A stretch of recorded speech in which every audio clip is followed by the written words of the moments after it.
안녕하세요. 자, 2027년 중등 임용 정보 컴퓨터를 같이 하게 될 스티브 선생님입니다.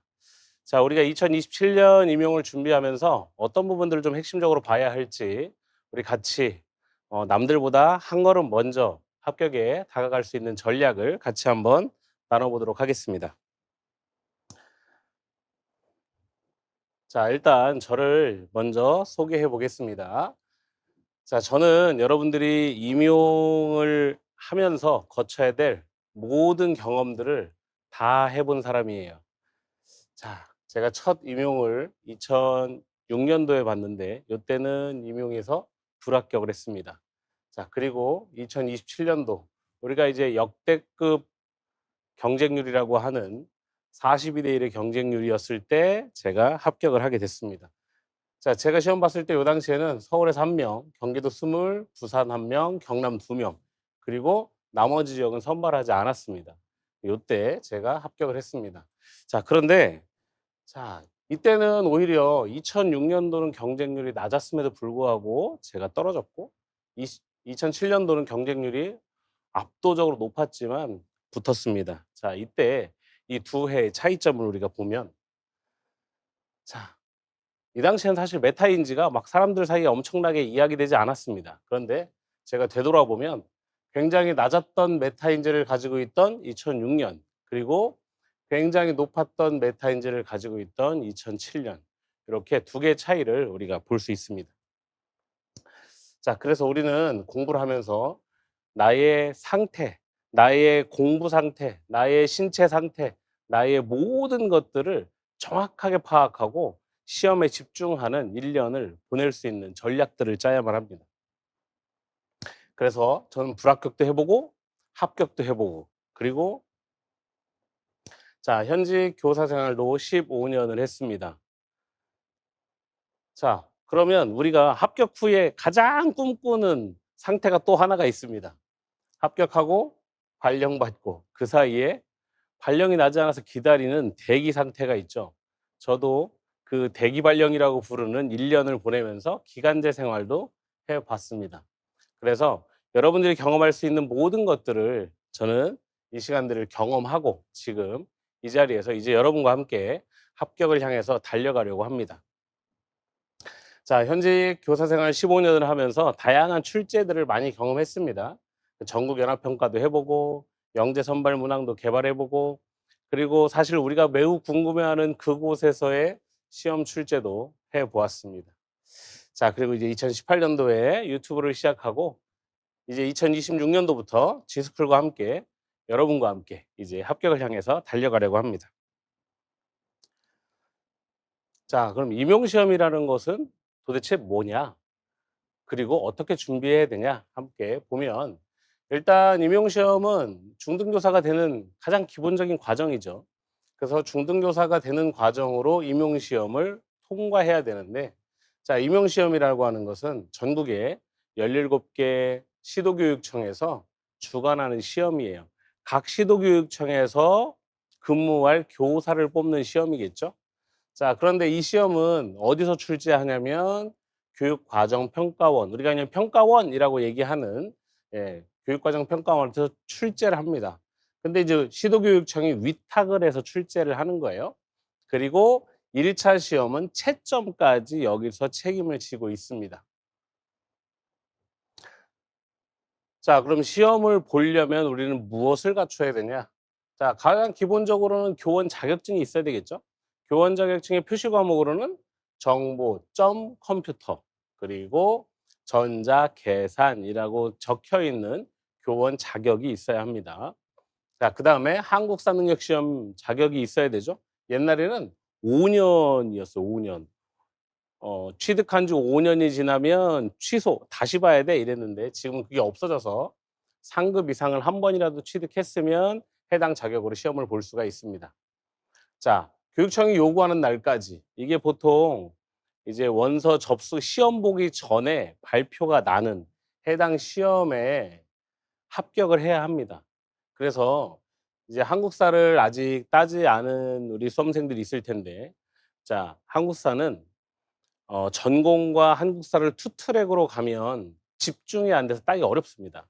그래서 제가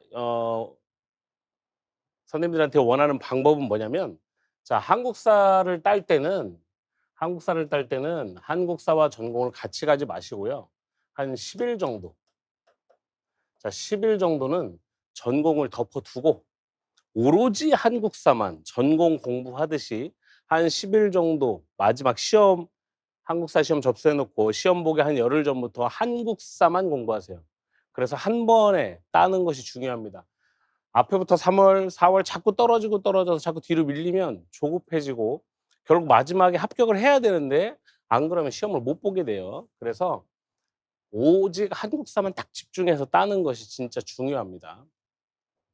자, 그다음에 이제 임용의 원서 접수가 있죠. 원서 접수는 10월 달에 접수하게 되는데 한 9월 중순쯤 되면 이제 각 시도 교육청별로 몇 명씩 뽑을 것이다, 이게 발표가 납니다. 그러면 10월 달에 접수를 할 수 있고요. 요즘은 이제 공사립 동시 지원이 가능합니다. 자, 공사립 동시 지원이 있고 사립 우선 지원이 있는데, 자 공사립 동시 지원은 공립에서 떨어지면 내가 지원한 사립학교로 지원이 자동으로 되는 방법이에요. 그다음에 사립 지원은 공립은 시험 보지 않겠다, 같은 시험을 보지만 나는 일단 사립에 접수하겠다, 그렇게 해서 지원하는 방법. 그래서 총 방법은 세 가지가 있겠죠. 공립만 보는 방법, 그다음에 공립과 사립을 같이 보는 방법, 그다음에 사립만 보는 방법. 그렇게 세 가지가 존재합니다. 이거는 원서 접수할 때 주의해서 체크만 하면 되겠습니다. 자, 그럼 시험은 어떻게 보게 되냐? 자, 1차 시험은 이제 평가원에서 고시하기는 이제 고시된 교육 과정에서 1차 시험을 출제하겠다, 이렇게 되어 있는데, 우리 교육 과정을 보면, 자, 교육과정 정보센터라는 사이트가 있습니다. 여기 들어가면 지금 우리한테 해당하는 것은 이제 2015 개정, 그다음에 2022 개정, 요렇게. 근데 이제 여기에서 많이 나오죠. 자, 그래서 교육 과정 이제 전체 시험은 요렇게 보는데, 2015는 이제 저무는 해. 여기 2022는 뜨는 해. 그래서 요쪽을 중심으로 보면 됩니다. 자, 그다음에 2차 시험이 있어요. 1 차는 이제 전공, 그다음에 교과, 교육론. 자, 요렇게 1 차를 보게 되고, 1 차에서 1.5 배수 선발을 하고 나면 2차 시험을 보게 됩니다. 자, 2차 시험은 수업 실연이 메인입니다. 자, 수업 실연이 메인이에요. 그래서 수업 실연과 심층 면접은 전국 공통. 그다음에 수업 실현을 위한 지도안을 작성하는 지역이 있어요. 지도안을 작성하는 지역이라고 하는 건 지도안에 점수를 부여하겠다, 그 얘기고요. 그다음에 실기 시험을 보는 지역이 있습니다. 실기는 대구, 부산, 경남, 이렇게 세 군데가 보고요. 자, 지도안을 작성해서 지도안도 점수에 반영하는 곳이 서울, 대전, 부산, 경남, 이렇게 네 곳이 있습니다. 나머지 지역, 요 외 나머지 지역은 수업 실현과 심층 면접만 봅니다. 자, 그래서 우리 부산 같은 경우, 지금 부산이 지도안도 있고 여기 실기도 있잖아요. 그죠? 경남도 마찬가지지만. 그래서 보면, 자, 저 지역에서 우리 정보 컴퓨터는 실기 교과에 해당합니다. 그래서 실기 교과에 보면, 자, 교수학습 지도안 작성 10점, 수업 실현 20점, 그다음에 실기가 30점, 그다음에 심층 면접이 40점, 이렇게 점수들이 부여되고요. 자, 지도안과 실기를 보지 않는 지역은 여기처럼, 네, 수업 실현, 그다음에 면접, 요렇게만 하게 됩니다. 자, 그럼 1차 시험은 어떻게 나눠지냐면, 첫 번째는 교육학. 교육학은 논술형으로 20점이 배점되어 있고요.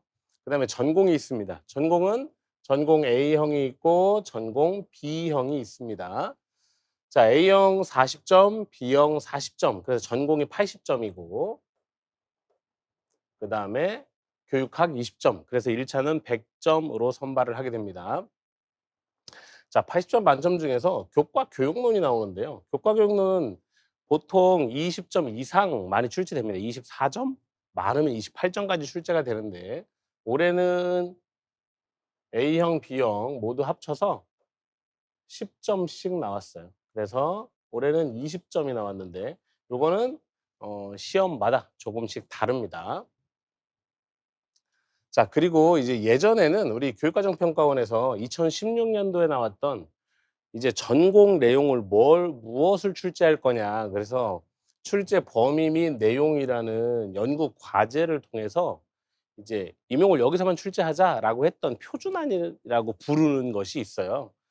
근데 이제 지금은 이게 의미가 없어졌습니다. 이제 얘를 벗어나서 교육 과정이 바뀌었기 때문에 얘를 벗어나서 출제가 되기 때문에 크게 고려하지 않아도 괜찮겠습니다. 자, 전공은 A형은 12문항, 그다음에 B형은 11문항. 그래서 우리가 전체는 23문제를 우리가 보게 됩니다. 자, 그리고 교과교육론은 아까 봤던 이 교육 과정에서 2022 교육 개정교육 과정으로 우리가 공부를 할 수 있습니다.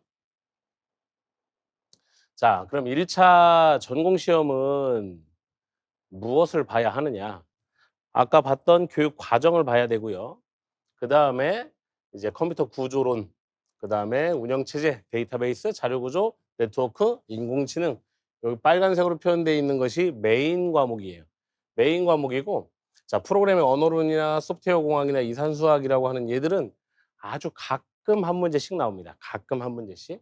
그래서 우리는 여기를 집중적으로, 여기에서는 틀리면 안 됩니다.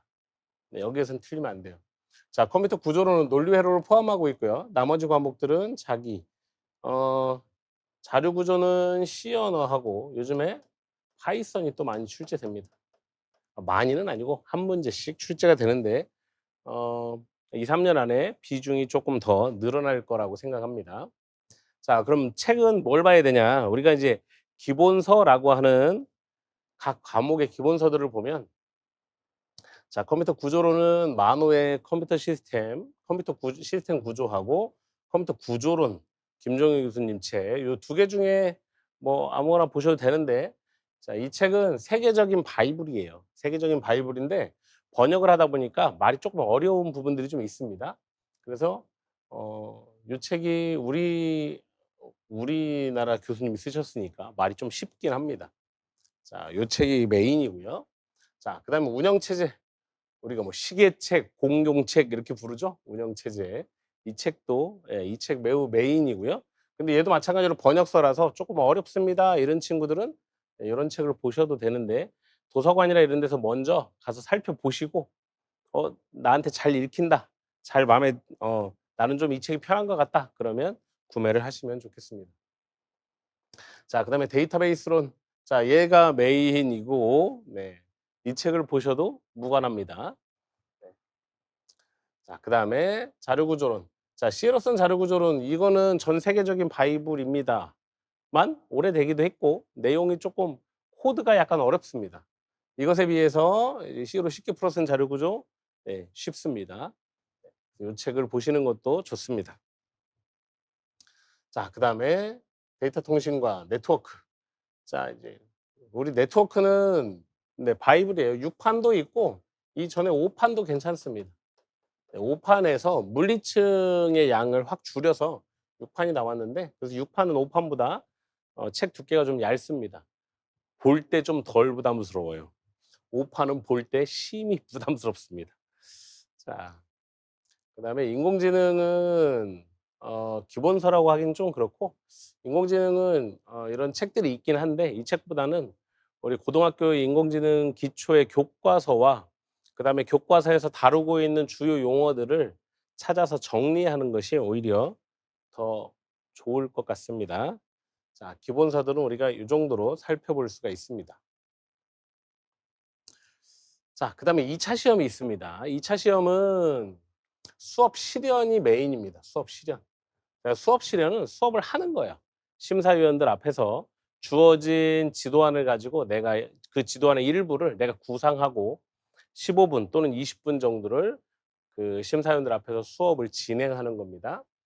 그래서 자, 이렇게 지도안을 채점하는 지역이 있고 수업 실현만 하는 지역이 있고, 그리고 이제 경기도 같은 경우는 이제 수업 설계 역량이라고 해서 수업 실현하기 전에 5분에 5분 동안 이 문답식의 평가를 또 한다고 하고 있습니다.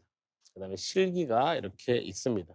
그다음에 2 차는 그래서 수업 실현, 그다음에 지도안 작성하는 직은 지도안 작성, 그다음에 실기를 진행하는 지역은 실기, 그리고 2 차의 마지막 날은 심층 면접. 얘는 공통입니다.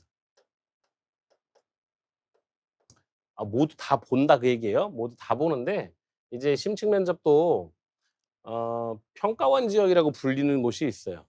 평가원 지역은 이제 공통 문제. 자, 요건 평가원에서 심층 면접이라고 해서 출제를 해서 원하는 지역으로 보내면 원하는 지역에서 해당 문항을 가지고 이제 면접을 하는 지역이고요. 그다음에 비평가원 지역이라고 하는 곳은 평가원 지역에서 평가원에서 출제한 문항을 쓰지 않고 해당 지역에서 자기들이 자기 교육청에 맞게 문항을 만들어서 면접을 보겠다 하는 지역이고요. 대표적으로 서울, 경기. 자, 그다음에 요 대구는 좀 특별한데 대구는 자, 대구는 평가원 문항지를 사용하고요. 플러스 자체 출제도 한답니다. 네, 그 대구는 네, 준비하기가 조금 여러모로 좀 어려울 수 있습니다. 자, 그리고 나머지 지역은 이제 평가원에서 만든 문항지를 가지고 면접을 진행하게 됩니다. 자, 올해 기출을 한번 보면 자, 과목별로 이제 올해는 A형에서 교과 교육론이 3문항, B형에서도 교과 교육론이 3문항, 그래서 각각 10 점씩, 그리고 나머지 전공에 대해서 이렇게 출제가 됐는데 요거는 정해져 있는 건 아닙니다. 해당 연도에 어떨 때는 컴퓨터 구조가 뭐 A형에서 2개 나오기도 하고, 네, 다른 문제들이 뭐 2개 나오기도 하고, 여기는 데이터 자료 구조하고 네트워크 2 개씩 나왔잖아요. 근데 매년 조금씩 다릅니다. 다른데 중요한 건 A형은 12개 나오고 B형은 11 개. 그래서 40 점씩 이렇게 배점이 되어 있습니다. 자, 그래서 올해 후기, 이 후기는 이제 그냥 제가 혼자 네, 올해 후기를 본다 하면 자, 기본 개념을 정확하게 알면 사실 어려운 문제는 없고 살짝 꼬아서 헷갈리게 내려고 일부러 살짝 꼬았던 문제들은 있습니다. 살짝 꼬았던 문제는 있지만 그게 엄청 복잡하게 꼬거나 막 엄청 고민하는 문제는 아니었고 개념을 살짝 포장한 정도. 그래서 개념을 정확하게 알면 전공은 틀릴 문제가 많지 않았다. 자, 그래서 얘를 건너뛰면 자, 개념을 정확하게 알아서 내가 별로 안 틀려. 그러면 이제 문제는 얘입니다. 실수. 네. 그래서 제가 강의하는 내내 실수를 하면 안 됩니다. 이거 100 번, 1000번 얘기할 건데 그래도 시험장에서 실수가 나온다. 그렇게 얘기했었는데요. 문제가 쉬워지면 실수가 많이 나옵니다. 내가 안다고 생각해서 순식간에 문제를 빨리 풀으려고 그래요. 그러면서 실수가 자꾸 나오게 됩니다. 자, 그래서 복잡하게 너무 꼬아낸 문제들은 없고 이제 기본 개념을 이용한 문제들이 많아서 올해는 어 뭐 점수가 뭐 엄청 올라가지는 않을 것이지만 네, 그래도 '평년만큼의 점수가 나오지 않을까.' 이렇게 생각하고 있습니다. 자, 그래서 우리 2023 년도 선발 인원이 194 명. 자, 24 년도 선발 인원이 223 명. 25 년도 선발 인원이 301 명. 그리고 지금 올해 시험 본 2026 학년도 선발 인원 367 명. 그럼 어떤 분들은 또 이렇게 얘기합니다. "아, 내년에는 이제 내년부터 인원이 줄어들 거예요." 막 이렇게 생각을 하는데 그렇지 않다고 봅니다, 저는. 왜냐하면 지금 고등학교든 이제 고교 학점제가 시작되고 우리 정보를 선택하는 학생들이 엄청 많아지고 있어요. 그래서 각 학교별로 정보 교사들이 계속 부족합니다. 계속 부족해요. 심지어 기간제를 하시는 선생님들은 학교를 골라서 갑니다. 왜냐하면 원하는 학교가 너무 많아서. 그래서 기간제 선생님을 구하지 못해서 정말 발을 동동 구르는 학교들도 엄청 많아요. 그 정도로 학교의 수요들이 많기 때문에 네, 일정 수준의 인원은 앞으로 몇 년간은 계속 선발할 가능성이 높습니다. 그래서 지금 준비하고 계신 선생님들은 계속 앞에서 합격해서 가시는 분들을 보면서 '아 나도 시작해 볼까?' 이런 고민들을 굉장히 많이 하시는데 제가 늘 얘기하죠. 누가 승자예요? 먼저 시작하는 사람이 승자예요, 먼저. '아 작년에 A가 했는데 나도 할 걸.' 이런 생각하시는 분 지금도 있습니다. 지금도 있는데 나오셔야 돼요. 이제 나오셔야 됩니다. 이제 시작하셔야 돼요. 자 문이 넓을 때 들어가셔야 됩니다. 이 문이 좁아서 저처럼 20명 뽑을 때 들어가시면 너무 어려워요. 예 이렇게 300명 뽑으실 때 줄 서서 들어가셔야 합니다. 자 그러면 이제 우리는 합격을 위해서 뭘 해야 되냐? 합격을 위해 뭘 합니까? 뭘 해야 돼요? 합격을 위해 필요한 건 다 해야죠. 그럼 뭐가 필요할까? 자 첫째는 일단 시작이에요, 시작. 너무 고민을 많이 하면 안 됩니다. 고민하고, 고민하고, 고민을 하는 동안 내가 고민하는 동안 내 옆에 있던 사람들은 벌써 합격해서 가고 있습니다. 가고 있다고. 그래서 고민을 너무 많이 하면 나만 느려져요. 늦어져요. 남들 다 이미 가고 있는데. 자 그래서 자 시작하는 것이 중요하다. 아시겠죠? 자 그럼 언제부터 시작할까? 공부 언제부터 할까요? 다들 "공부 언제부터 할까요?" 그러면 "1 월부터요." 이렇게 얘기해요. 안 됩니다. 1 월부터 하시면 안 되죠. 1 월은 모두가 출발하는 때예요, 모두. 그럼 나는 먼저 출발할 수 있으면 먼저 출발해야죠. 지금부터 하시면 됩니다, 지금부터. 오늘부터 공부를 시작하시는 거예요. 책이 없는데요? 그럼 책을 사세요. 뭐 중고로 사셔도 괜찮고 새 책으로 사셔도 괜찮고 한 번에 다 사기 부담스러우면 공부할 책만 한 권씩 사시면 됩니다. 하나씩 사서 지금부터. 자 11 월부터 했으면 너무 좋죠. 자 근데 지금부터 오늘부터 시작을 하시면 됩니다. 자 어떤 것부터 할까?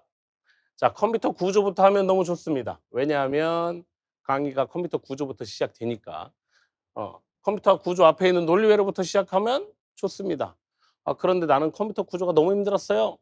그러면 내가 공부를 했을 때 제일 좋아했던 과목부터 시작하십시오. 그래서 일단 공부가 좀 익어야 됩니다, 나한테. 익숙해져야 돼요. '아 나 10년 동안 공부를 안 했는데.' 그러니까 그 공부가 나한테 익숙해질 때까지 좋아하는 과목부터 시작하시면 됩니다. 어떻게 시작하죠? 일단 저녁에 또는 새벽에 아무도 방해받지 않는 시간들을 만들어서 일단 봅니다. 근데 책을 보면 10년 만에 책을 봐요. 책이 읽어지진 않을 거 아니에요. 그래서 제가 우리 카페에 오시면 유튜브에다 강의를 다 만들어 놨잖아요. 그죠? 네. 기본서를 볼 수 있는 강의들을 다 만들어 놨습니다. 그 강의들을 보면서 기본서를 읽으세요. 네. 처음에 분석하기 어려우니까 그냥 읽으세요. 읽고 이해가 안 되면 강의를 찾아보시고 그렇게 하면서 시작하시면 됩니다. 자 그다음에 일단 우리가 공부를 시작할 때 목표가 있어야 돼요. 근데 대부분의 사람들의 목표는 뭐냐면 합격의 목표를 둡니다, 합격. 자 합격의 목표를 두면 합격은요 너무 추상적이에요. 너무 추상적이기 때문에 내가 합격의 목표를 뒀어. 그러면 점수를 몇 점을 받아야 할지 이게 너무 막막하고 명확하지 않기 때문에 공부를 자꾸 천천히 게을러지게 됩니다. 그래서 우리는 목표를 잡는다. 그럼 어떻게 잡냐? 구체적으로 잡습니다. 구체적으로. 어떻게? 고득점에 우리 목표를 두는 거예요. 아 그럼 '아 나는 고득점 해야지.' 이렇게 두면 안 되지.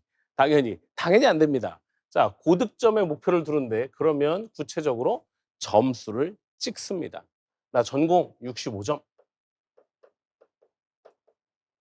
자 이렇게 딱 써서 책상 앞에 붙여. 붙이고 매일 봅니다. 매일 보면서 그걸 목표로 공부를 하시면 돼요. 자 목표가 적당해지잖아요. 누구나 할 수 있는 걸 목표로 딱 삼아 놓으면 안 합니다. 네. 왜? 그러면 노력도 그만큼밖에 안 하거든요. 노력도 그만큼밖에 안 하면 거기까지 도달할 수 없습니다. 그래서 적당한 목표는 적당한 노력을 만들어서 결국은 아무것도 못하게 만들어요. 그럼 어떻게 목표를 세워야 될까요? 좀 높게. '아 이거 내가 할 수 있을까?' 하는 정도를 탁 찍습니다. 그리고 할 수 있다고 계속 나한테 이야기하면서 공부하면 됩니다. 그래서 진짜 노력은 얼만큼? 평균을 넘어서는 노력이에요. 자, 임용을 준비하는 사람들이 대부분 7시간, 8시간 한다고 하죠? 예, 그 정도 합니다. 그럼 나는 몇 시간 하면 될까요? 올인하는 사람들은 10시간 하면 됩니다. 일단 시작은 그렇게 하세요. 시작 10시간 하면 나 공부 포기할 것 같아. 그러면 5시간부터 시작하세요. 5시간 일주일 하고, 그다음 5시간 30분 일주일 하고, 6시간 일주일 하고, 그래서 계속 시간을 늘려가서 최소한 나는 평균을 넘어서는 노력을 해야 됩니다.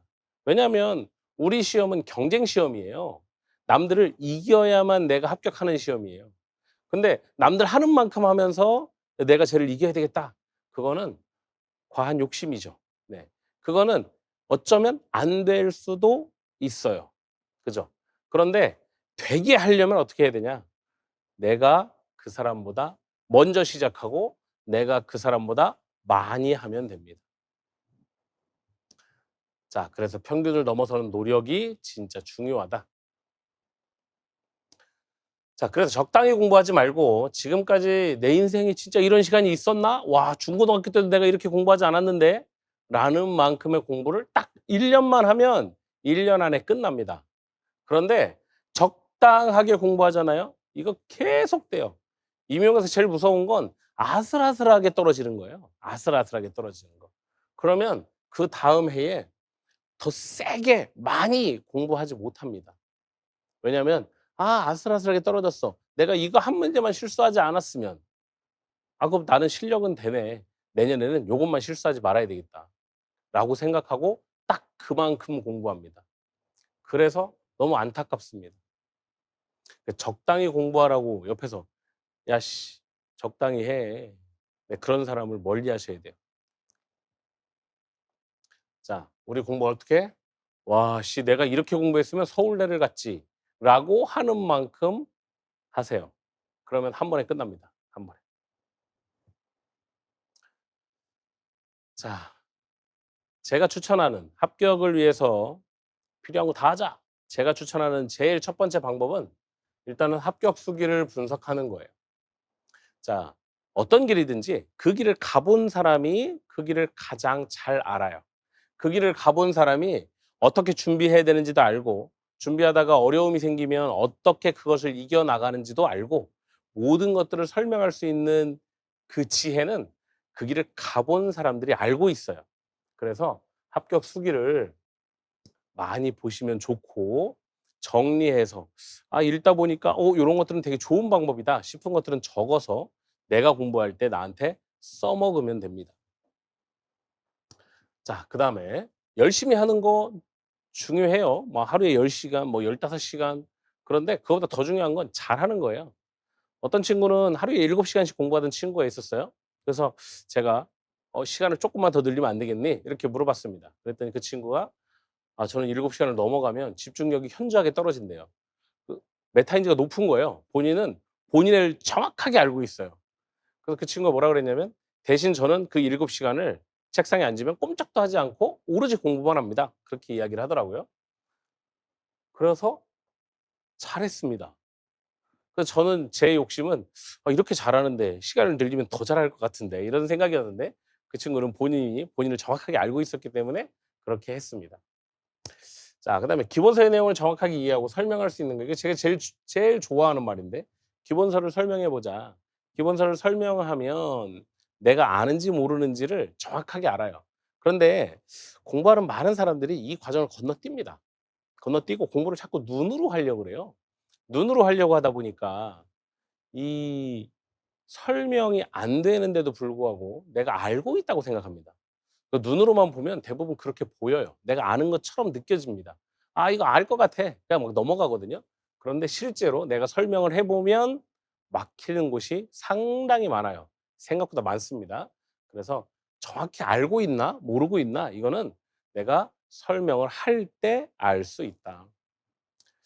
자, 그래서 저는 이제 스터디를 하면 반드시 기본서를 설명하는 스터디를 하라고 말씀을 드립니다.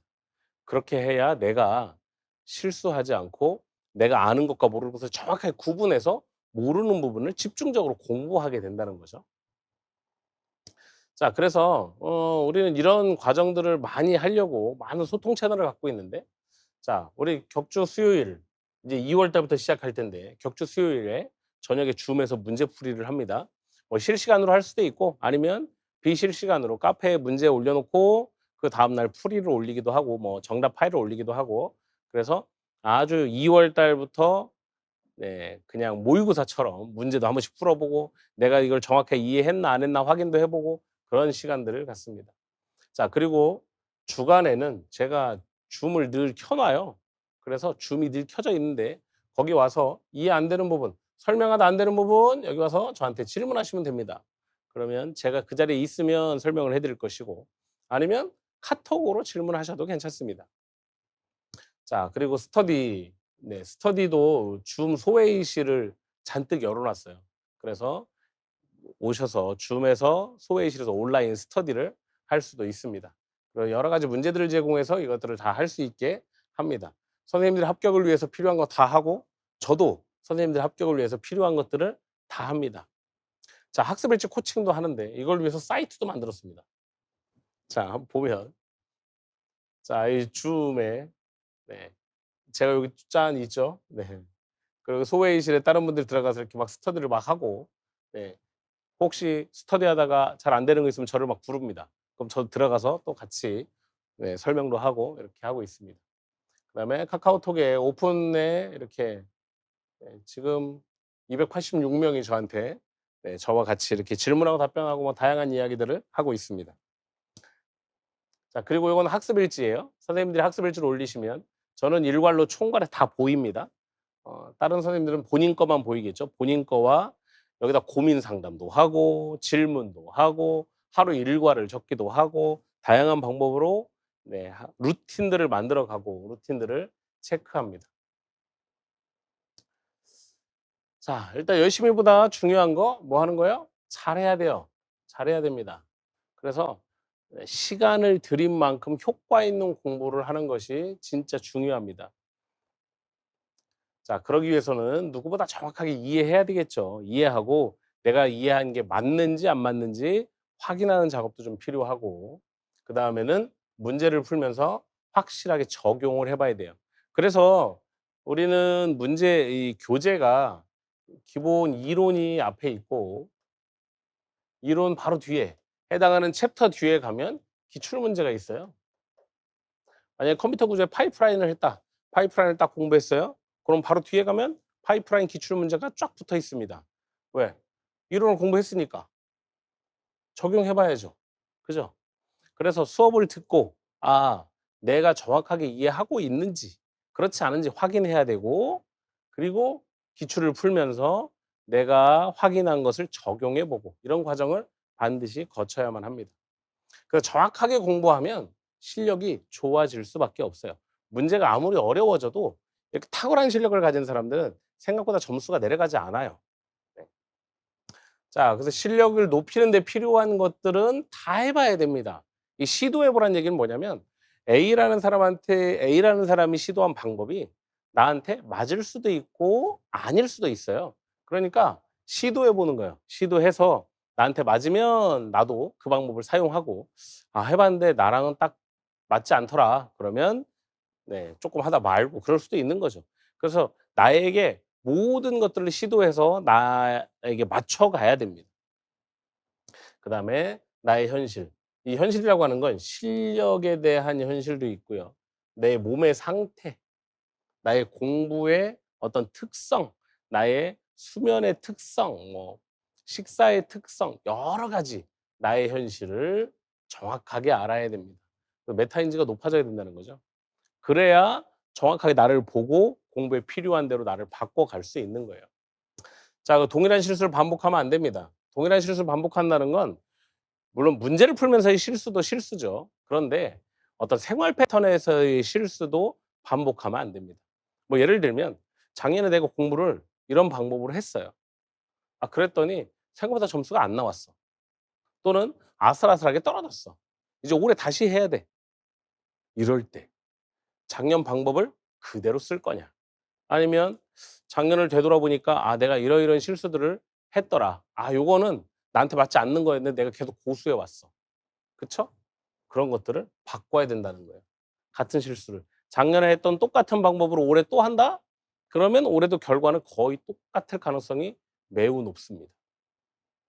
그래서 자, 시험을 연간 행사로 만들고 싶지 않다면 네, 동일한 실수를 반복하시면 안 된다. 꼭 기억해 주셨으면 좋겠습니다.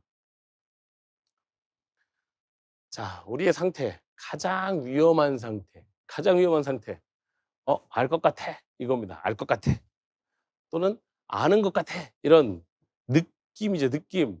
안다, 모른다 아니고 알 것 같은 느낌이야. 정말 위험합니다. 왜? 이 상태로 넘어가거든요. 내가 알 것 같아서 넘어갑니다. 그럼 모르는 거예요. 자, 알 것 같다는 느낌이 든다? 설명해 보셔야 됩니다. 설명해 봐. 설명해 봐. 설명이 되나? 해 봐. 그러면 설명이 안 돼요. 왜? 느낌이니까. 네. 안다는 건 내가 이걸 안다는 건 머리에 명확하게 그림이 딱 그려집니다. 우리의 모든 기억은 이미지예요. 그래서 이미지가 딱 그려져요. 어떤 구조가 그려집니다. 그렇게 그려지지 않는 것은 모르는 거예요. 그걸 명확하게 파악하셔야 됩니다. 자, 여기서 이런 느낌이 있는 그곳을 넘어가시면 안 된다. 물론 한 번에 100% 이해할 수 없으니까 넘어가야지. 할 수 있습니다. 대신 뭐 해야 돼요? 반드시 체크. 왜? 다음에 다시 봐야 되니까. 반드시 체크하셔야 됩니다.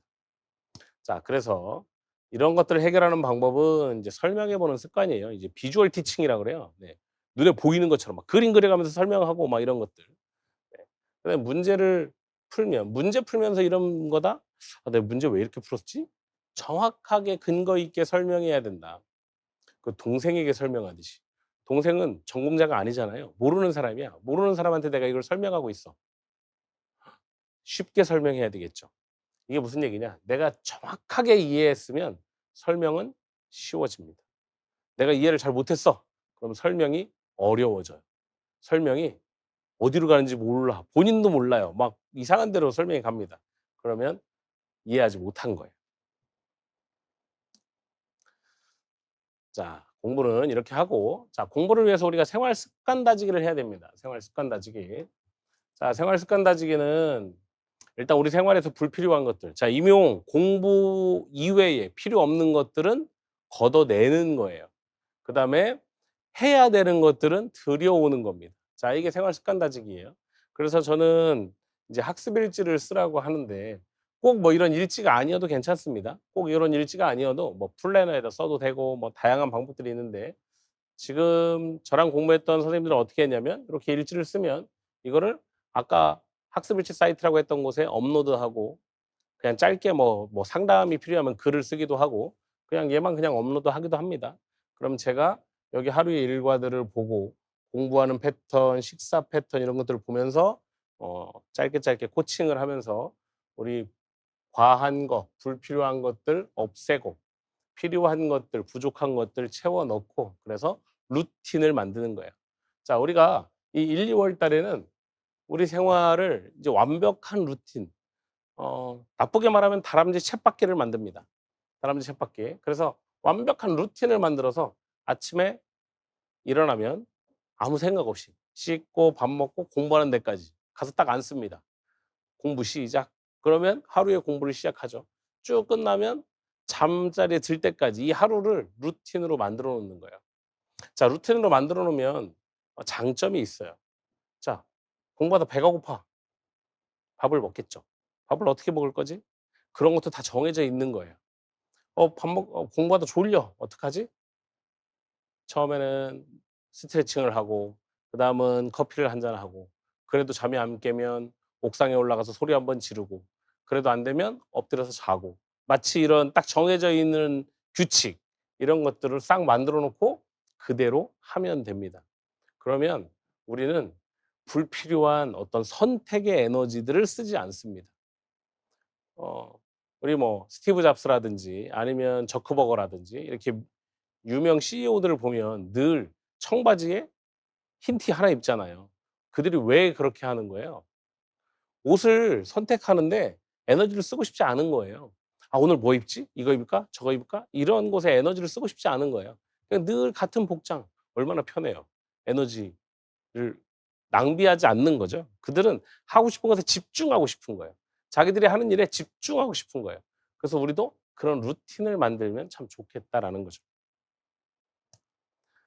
자, 그리고 나면 이제 3 월부터 우리가 전력 질출하면 되는 거예요. 1-2월 달에 싹 나의 생활 루틴이 만들어지면 3 월부터는 달리면 됩니다. 자, 이 전력 질주를 위해서 필요한 것들이 뭐가 있냐? 첫째, 휴대폰 차단. 네. 그래서 요즘에는 뭐 열품타를 사용하기도 하고 아니면 타임랩스로 나의 공부를 영상으로 찍기도 하고 다양한 방법으로 내 환경을 세팅하는 사람들이 많습니다. 아, 나는 괜찮아. 괜찮아도 학습 일지를 쓰면서 나의 하루 휴대폰 이용 내역들을 한번 쭉 보세요. 생각보다 많이 씁니다. 생각보다 많이 써요. 휴대폰 하루에 몇 번 열어봤지? 그것도 카운팅 해보세요. 생각보다 많다. 자, 친구도 합격하고 봅시다. 이렇게 하고 차단. SNS 안 해도 됩니다. 아무 일도 안 일어나요. 인스타에 안 들어가도 아무 일도 안 일어나고요. 페이스북에 안 들어가도 아무 일도 안 일어납니다. 내 실력만 올라가요. 근데 여기 들어가면 자꾸 내 시간이 없어집니다. 자, 유튜브 차단. 유튜브 차단이 좀 어렵나요? 네. 자, 유튜브 차단하기 어려우면 어떻게 하냐? 자, 우리가 공부하다 쉬어요. 아, 1시 10 분까지 쉬어야지. 자, 3시 50 분까지 쉬어야지. 자, 이렇게 시간을 딱 정해 놓잖아요. 이렇게 하면 좋습니다. 뭐 예를 들면 내가 자 12시 40 분에 유튜브를 보기 시작했어요, 공부하다가. 유튜브 보기 시작했어. 20 분만 봐야지. 이러면 안 끊어집니다. 이렇게 하면 절대 안 끊어져요. 그럼 내가 1 시에 끌 것 같지만 잘 안 꺼집니다. 그런데 내가 '1 시까지만 봐야겠다.'라고 생각하고 보고 있죠. 1 시가 딱 되는 순간 마음이 '어 1 시가 넘었네. 꺼야지.' 이렇게 됩니다. 그래서 자, 휴식의 시간 세팅도 이렇게 딱 몇 분간 이런 거 말고요. 시간의 제한을 3시 10 분, 1시 10 분, 뭐 1시 30분 이렇게 딱 두는 것이 좋다. 이런 것도 하나의 방법이에요. 우리 경주마가 여기 앞에 요거 딱 가림막에 딱 차잖아요, 앞에만 보게. 그죠? 자, 이런 것들을 싹 제거하는 게 자, 이렇게 앞에만 보는 네, 앞에만 보려고 하는 겁니다. 앞에만 보려고. 어 제가 예전에 공부할 때 네. 자, 저의 목표는 이거였습니다. 깨어 있는 시간, 내가 눈을 뜨고 있다면 뭔가 듣자. 내가 눈을 뜨고 있다면 공부하자. 내가 눈을 뜨고 있다면 공부를 해야 돼. 이렇게 생각을 했습니다. 그래서 저는 이게 저의 일과예요. 저의 일과. 자, 아침 7 시에 일어나면 씻고 밥 먹고 도시락을 쌌어요. 도시락도 정말 김밥도 먹어 보고 매식집도 가 보고 다양한 걸 다 해 봤는데 결국은 도시락이 제일 낫더라고요. 그래서 도시락. 자, 작업실에 도착해서 쭉 공부합니다. 그리고 8 시에 다시 집에 와요. 8 시에 귀가. 그러면 씻고 9 시부터 12 시까지 공부하고 12시 땡 하면 무조건 잡니다. 12시 땡 하면 내가 책을 보고 있어. 어디 보고 있는지 하나도 안 중요합니다. 보고 있다가 12시 땡 하면 자요. 12시 땡 하면 자.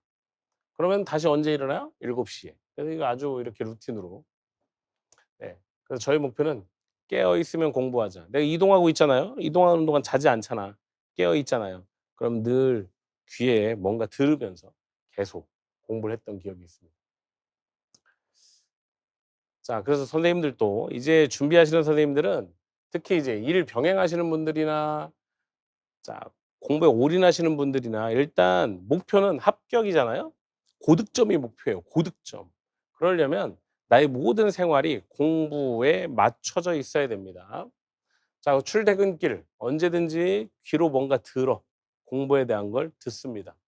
자, 퇴근 후에는 집에 가면 보통 2-3 시간이 날아가죠. 네. 그 집에 안 가고 도서관, 집에 안 가고 스터디 카페 네, 이렇게 해서 나의 시간을 확보를 먼저 하는 게 좋다. 그다음에 학교에서 공강 시간, 학교에서 수업이 없어. 우리는 컴퓨터실에 들어가서 수업을 할 수 있잖아요. 컴퓨터실에 수업이 없어. 교무실로 가지 마. 교무실로 가지 말고 거기서 공부를 하세요. 네. 그래서 실습실에서 공부를 하면 됩니다. 그다음에 업무는 집으로 가져오지 마라. 업무는 학교에서만. 그러니까 업무가 있으면 업무 처리를 하고 없으면 오로지 공부할 수 있는 장소를 마련해서 공부를 해라. 그리고 나의 생활에서 남은 시간은 공부한다. 근데 남은 시간 공부해서 한 단계 더 나가면 시간을 뭐 해라? 만들어라. 시간을 낭비하지 말고 시간을 만들어라. 시간을 만들어서 공부하시면 너무 좋습니다. 네. 그래서 제가 새벽에도 줌을 켜 놓는데 새벽에 줌을 켜 놓는 이유는 이렇게 일 병행하시는 분들이 사실 시간 만들기 상당히 어려워요. 게다가 육아까지 병행하면 더 어렵습니다. 그런데 우리가 오로지 나만의 시간을 만들 수 있는 그 시간은 새벽밖에 없더라고요. 그래서 아이들이 좀 어리면 애들하고 일찍 자라 차라리. 10 시쯤 자고 4 시쯤 일어나서 하루의 시작을 공부로 시작하면 이 마인드 자체가 공부에 집중하는 하루를 만들 수 있다. 그래서 네 새벽을 하고 있습니다. 필요하시면 새벽에 오시면 됩니다. 자 나의 합격. 내가 지금 기간제로 근무하는 학교가 나의 합격을 도와주지는 않습니다. 그래서 자 학교는 좀 미안하지만 학교 일은 부업이다. 내가 지금 합격을 위해서 공부하고 있는데 이 공부하는데 경제적인 도움을 주는 부업일 뿐이에요. 이걸 잊으시면 안 됩니다. 학교가 메인이 되는 순간 공부가 자꾸 뒤로 밀립니다. 공부가 자꾸 뒤로 밀려서 나의 합격이 언제 올지 몰라요. 그런데 공부할 때는 약간 이기적이어야 돼요. 예. 물론 막 남들이 막 욕하고 손가락질하고 막 이 정도 이기적인 거 말고 살짝 쪼끔만 더 이기적이어서 예 공부를 메인으로 두는 것이 중요합니다. 자 그럼 고득점 받는 방법이 이제 어떻게 하냐. 고득점. 자 시험을 여러 번 보신 분들도 많이 있을 텐데 자 컷 주변에서 또는 컷에서 한참 아래? '아 이 정도이면 컷 주변에서 떨어졌으니까 쪼끔만 더 공부하면 되겠다.' 이런 생각 가지시면 큰 오산이에요. 남들도 놀지 않습니다. 남들도 성적이 그냥 가만히 있지 않아요. 남들도 올라오기 때문에 네 이렇게 하시면 안 된다. 안 돼서 자 내가 실패를 했어. 그럼 원인 분석을 정확하게 하셔야 돼요. '왜 떨어졌지? 내가 이 문제를 1년 동안 공부했는데 얘들을 왜 못 푼 거야 도대체?' 그거를 정확하게 분석해야 됩니다. 단순하게 실수라고 치부하기에는 감점이 많잖아요. 그죠? 그래서 진짜 인정할 건 인정해야 돼요. '내가 이 얘들을 잘 몰랐구나. 몰라서 틀렸네.' 명확하게 알아야 돼, 몰랐다는 사실을. 예. 그래서 해당하는 부분들을 철저하게 공부하셔야 됩니다. 혹시 연습이 부족했을 수도 있죠. 또는 반복되는 실수가 있을 수도 있습니다. 나는 습관적으로 막 바쁘게 계산해서 자꾸 오류가 나. 그런 경우도 있어요. 이런 습관은 정말 고치기 어려워요. 네. 그래서 반복된 실수가 계속 나오는 거예요. 그래서 문제풀이 하거나 모의고사 때 이거 고치라고 수백 번 얘기하지만 본인이 확실하게 악착같이 각오하고 이를 악물지 않으면 안 고쳐집니다, 얘는. 그래서 원인 분석을 철저하게 하는 게 중요하고요. 자 그다음에 메타인지를 키워라. 자 인정할 거 인정해야 하죠. 근데 인정하고 싶지 않죠. 내가 1년 공부했는데 내가 이걸 모른다는 이 사실을 내가 인정하고 싶지 않아요. 그런데 인정하지 않으면 다음 시험도 떨어집니다. 네. 그래서 인정할 거는 인정하셔야 한다는 거. 자 그래서 자신을 속이는 사람은 반드시 떨어집니다. 이 자신을 속인다는 건 뭐냐면 내가 모르면 모른다고 말해야 돼요. "나 이거 몰라. 알려줘." 물어봐. 선생님한테 물어봐야 돼. 스티븐 선생님한테 물어봐야 되겠다. 이렇게 얘기해야 되는데 나 모르는데 아는 척. 모르는데 아는 척. 안 물어봐요. 계속 몰라요. 머리에 5 개념을 가지고 시험 보러 들어갑니다. 하필 또 그 문제가 딱 나왔어요. 아 틀리죠? 네. 그래서 자신을 속이면 안 됩니다. 출제위원들은 기가 막히게 알아요. 내가 모르는 그 영역을 기가 막히게 압니다. 그래서 콕 하고 내요. 자 그래서 아는 척하지 말고 알면 안다고 얘기하고 모르면 모른다고 얘기하고 모르는 걸 물어보는 거에 대해서 절대로 부끄럽게 생각하지 마라. 아시겠죠? 그래서 자신을 속이지 말고 설명하고, 설명하고 또 설명해라. 그다음에 우리 생활의 모든 루틴은 이제 공부에 맞춰져야 됩니다. 그래서 뭐 간식을 언제 먹고 밥을 언제 먹고 밥을 얼마큼 먹을 것이고 쉴 때는 얼마큼 쉬고 잠은 얼마큼 자고 이런 모든 것들은 공부에 딱 맞춰져서 나의 생활 루틴 안에서 돌아갈 수 있도록 해야 됩니다. 숨은 언제 쉴까? 네. 제가 옛날 강조할 때 "숨 쉬는 것도 합격을 위해서 쉬셔야 돼요." 막 네. 그랬던 적이 있었습니다. 자 제가 그렇게 강조했더니 우리 공부했던 수험생 선생님이 이렇게 보내줬어요. "이 친구가 자려고 누웠는데 눈 떠져 있으면 공부를 하자." 이래 가지고 네. 자 학원 강의 그러면 인제 내가 고득점을 위해서 우리가 합격을 위해서 학원 강의를 많이 수강을 하는데 물론 인제 학원 강의가 필요 없는 분들도 있고 필요한 분들도 있고 본인의 필요에 따라서 하시면 되겠죠. 그런데 학원 강의를 오면 네 진도 범위는 반드시 보고 와야 됩니다. 내가 100% 이해는 하지 못하더라도 진도 범위 여기부터 A부터 뭐 1 페이지부터 60 페이지까지야. 그럼 60 페이지까지 내가 최소한 한 번은 봐야 돼요. '아 이거 옛날에 봤던 거 기억나네. 아 이건 무슨 뭔지 모르겠네.' 이런 것들을 다 체크 정도는 해야 됩니다. 이해하면 더 좋고. 안 되면 강의를 찾아서 듣고 요즘엔 유튜브가 너무 잘 돼 있잖아요. 유튜브에서 우리 필요한 거 찾아볼 수 있잖아요. 그래서 내가 공부를 해볼 수도 있고 그다음에 뭐 참고할 수도 있고 네. 그렇게 해서 모르는 것과 아는 것을 구분하고는 와야 됩니다. 구분하고. 그래서 그다음에 자 내가 아는 거는 적었잖아요. 교재에 내가 아는 거 표시하고 적었어. 그러면 그러면 학원에 왔는데 아는 거 설명할 때는 그럼 딴짓하나? 아는 거 설명할 때 스킵하나? 아니에요. 아는 거 설명할 때는 뭘 해야 되냐면 내가 알고 있는 사실이 정확한지를 체크해야 돼요. 혹시 내가 알고 있는 게 5개념은 아닐까? 늘 의심해야 됩니다. 그러신 분들이 진짜 많아요. 그러신 분들 진짜 많아요. 그래서 내가 아는 것과 실제 내용을 비교할 수 있어야 돼요. 그러니까 선생님이 앞에서 얘기하면 패스하지 말란 얘기예요. "아 이거 내가 잘 아니까 건너뛰어." 이렇게 하지 말고 최소 인강 들으면 1.5 배로라도 들어야 돼요. 그래야 내가 5개념을 갖고 있으면 확인할 수 있어요. 그다음에 공부가 끝나면 그날 공부한 것들은 훑어보는 능력도 필요하 한번 훑어봐야 돼요. 그래야 기억이 오래갑니다. 공부 끝났네. 딱 덮고 그냥 슉 가버리면 그다음 날 되면 반도 생각이 안 나요. 그런데 공부 끝나고 한번 딱 훑어보고 간다? 반 이상 생각이 납니다. 나요. 자, 자 그다음에 N수하시는 선생님들 집중. 네. 자 지금까지 내가 이 시험을 반복하고 있는 이유가 있습니다. 반복하고 있는 이유. 자 그래서 작년까지 썼던 방법들은 버려야 됩니다. 아시겠죠? 버려야 돼요. '아 아슬아슬하게 떨어졌는데요? 1점 차로 떨어졌는데요?' 그럼 내년에 또 1점 차로 떨어질 거예요. 그 후에도 또 1점 차로 떨어질 거예요. 그렇게 된다니까요. 그래서 지금까지 해 왔던 방법 버리고 완전히 바꿔야 돼요. 그래야 고득점으로 올라갑니다.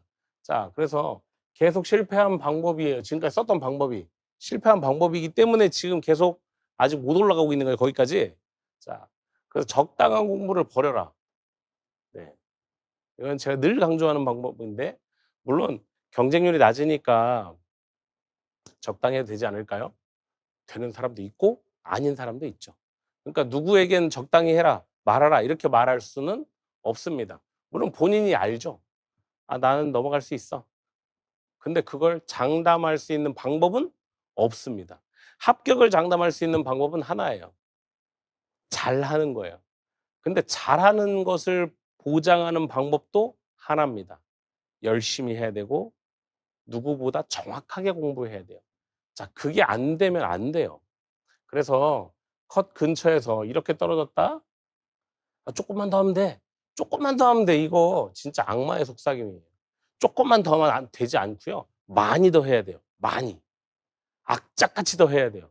그래서 작년에 마이너스 3 점이었어. 작년에 마이너스 1 점이었어. 그러면 올해는 얼만큼 더 노력해야 되냐면 작년보다 1.5 배, 작년보다 1.5배 더 노력하셔야 그걸 넘어갑니다. 그걸 넘어가요. 자 그래서 자, 매년 시험이 연례 행사가 되지 않으려면 공부에 목숨 바쳐라. 네. 목숨 바쳐라. 아우, 그 정도 안 해도 돼. 물론 안 해도 돼요. 그렇게 안 해도 되는 사람이 있고 대부분은 악착같이 목숨 걸고 하기 때문에 내가 그들을 이기기 위해서는 나도 악착같이 목숨 걸고 해야 된다는 거예요. 그래서 공부가 학교 행사나 개인 행사보다 뒤처지면 뒤로 밀리면 안 된다. 늘 공부가 제일 앞에 있어야 돼요. 나와의 약속이야. 나 올해 합격해야 되니까 반드시 나는 공부 이렇게 해야 돼. 그래서 이렇게 하셔야 된다. 자, 저와 소통하는 방법. 자, 기본서 교재 공부하다 궁금한 거 해결 안 되는 것들은 질문하면 됩니다. 자, 줌에서 하셔도 돼요. 줌은 자, 여기 줌은 여기 새벽 공부반 오시면 공지사항에 줌 주소가 있습니다. 그렇게 오셔도 되고요. 자, 단톡방 여기 두 개 있죠? 정보 컴퓨터 임용 합격하기, 스티브 쌤과 새벽 공부반 여기 두 개 있습니다. 여기 들어오시면 저를 클릭할 수 있어요. 그래서 1대1 톡을 걸 수 있으니까 그렇게 해서 네, 저와 소통할 수 있습니다. 자, 그리고 시간을 아껴라. 시간을 함부로 낭비하시면 안 됩니다. 그죠?